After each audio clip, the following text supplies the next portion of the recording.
안녕하십니까. 진정한 복수를 꿈꾼다는 문재인, 말장난인가 본심인가 하는 제목으로 말씀드리겠습니다. 문재인 정부 청와대가 울산시장 선거에 개입했다는 법원 판결에 대해 문재인 전 대통령은 나와는 아무 상관없다는 듯이 입 꾹 다물고 딴청만 부리고 있었습니다.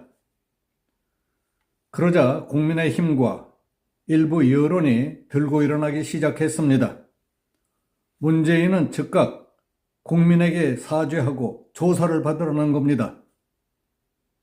지난 11월 29일 서울중앙지법 형사 21 3부는 문재인 청와대 울산시장 선거 개입 사건에 대한 1심 재판에서 송철호 전 울산시장과 황운하 더불어민주당 의원, 송병기 전 울산 부시장에게 각각 징역 3년을 선고하는 등 모두 12명을 무더기로 유죄 선고했습니다. 전 같았으면 청와대가 어디라고 감히 거기서 비서관들이 선거에 개입했겠습니까?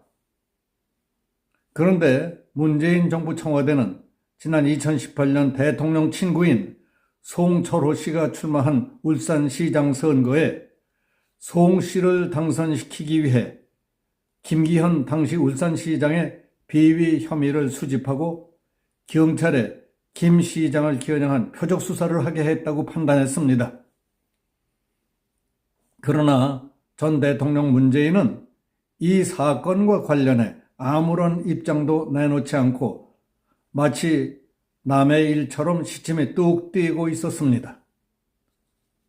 여기저기서 많은 사람들이 문재인은 어떻게 되는 것이냐 하고 궁금해하고 있는 판에 문재인은 가만히나 있지를 않고 12월 1일 페이스북에 이성윤 전 서울중앙지검장을 응원하는 글을 올렸습니다. 그게 말썽이 된 것입니다. 이성윤 전 서울지검장으로 말할 것 같으면 2020년 울산시장 선거 개입 사건 수사팀이 이 사건 관계자들을 기소하겠다고 3차례나 보고했지만은 결재를 끝까지 보류하면서 기소를 못하게 사실상 막았던 것으로 알려져 있던 사람입니다. 그러자 당시 검찰총장이었던 윤석열이 대검 지휘부와 중앙지검 수사팀을 불러 회의한 끝에 기소를 결정했던 겁니다.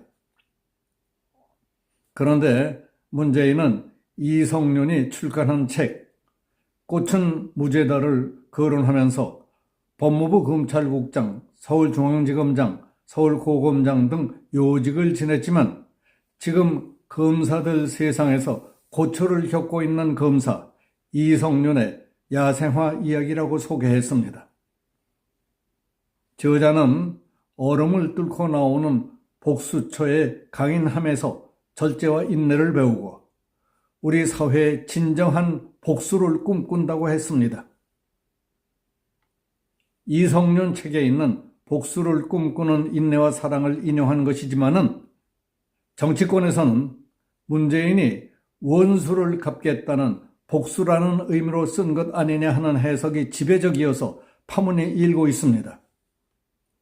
이에 국민의힘을 비롯해서 시중의 여론은 문재인은 부정선거 공작 배후와 몸통에 대한 진실을 밝히고 대국민 사과를 해야 할 입장에서 시침이 뚝 따고 있더니 그 사건의 기소를 맡고 있던 검사가 쓴 책과 관련해 말장난이나 하고 있느냐 하는 비난이 들끓고 있습니다. 이에 대해 국민의힘은 민주주의를 파괴하고 국민 주권을 유린한 선거 공작의 배후, 지금 국민들의 시선은 문 전 대통령을 향하고 있다. 지금 문재인이 해야 할 일은 복수라는 말장난을 할 것이 아니라 민주주의 파괴 시도에 대한 국민적 물음에 응답하는 것이다. 친문 검사를 두둔하며 송철호 전 시장과 황운하 의원 뒤에 숨으려는 자세는 전직 대통령으로서 보여서는 안 되는 비열한 모습일 뿐이다. 최소한의 양심이 있다면 법원의 선고에 대해 국민께 사죄하길 바란다고 했습니다. 지난 11월 29일 김미경 재판장은 이 사건은 문재인 청와대가 지난 2018년 송철호 씨가 출마한 울산시장 선거에 개입했다는 것이다.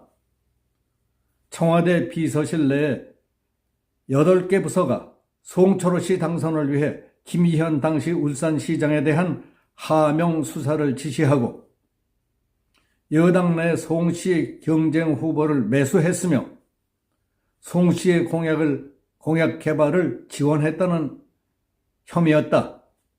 재판부는 이 중 하명 수사 혐의를 인정했다고 밝혔습니다. 재판부는 피고인들이 공권력의 정점에 있는 지위를 악용해서 청탁 수사를 통해 선거에 개입함으로써 유권자의 선택과 결정을 왜곡시켰다. 이는 선거제도와 참정권을 위협한 중대한 범죄 행위다.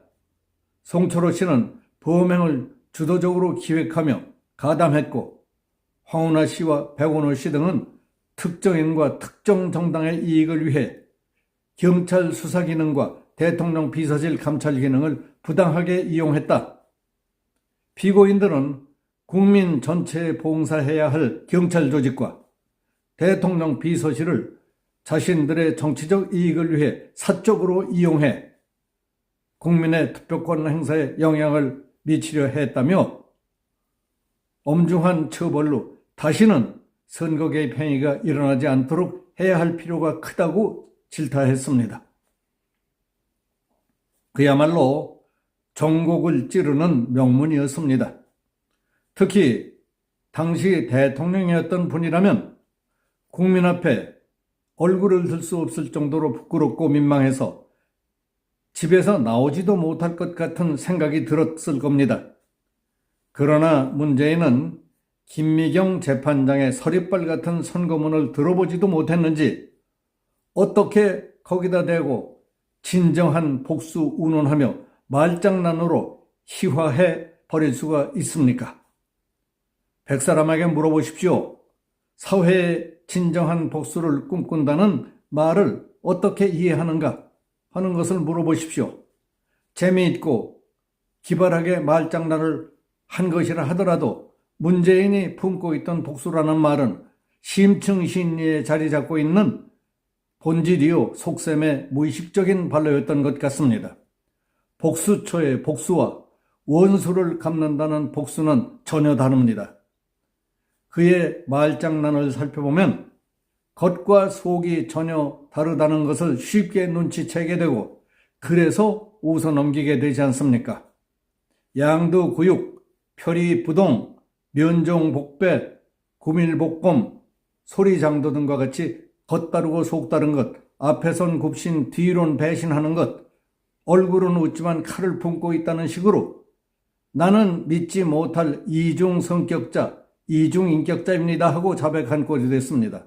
겉으로는 평화를 외치며 실제로는 북한에 복종하고 굽신대던 대북정책, 겉으로는 탈원전을 외치며 실제로는 북에 원전을 제공하려던 속셈, 겉으로는 종전을 외치며 북한에는 말 한마디 안 탄 북한 바라기, 퇴임 후 잊혀진 삶을 살고 싶다고 입이 닳도록 말하더니 퇴임 앞둔 마지막 국무회의에서 퇴임 후에 받게 될 예우를 파격적으로 자기 스스로 계산해놓고 자기 받는 돈은 세금도 없이 만들어 넣던 양심불량과 파렴치였던 겁니다. 사저에 28명으로 되어 있던 경호팀을 배 이상 늘려 60여 명이나 배치해놓고 책장사, 달력장사, 커피와 케이크 장사도 하면서 사람 불러 모아 패거리 만들기, 국정 흔들기, 맹렬한 SNS 활동 등으로 말과 행동, 겉과 속이 전혀 다른 이중 성격자로서의 본색을 유감없이 드러내고 있습니다. 여기서 마치겠습니다. 감사합니다.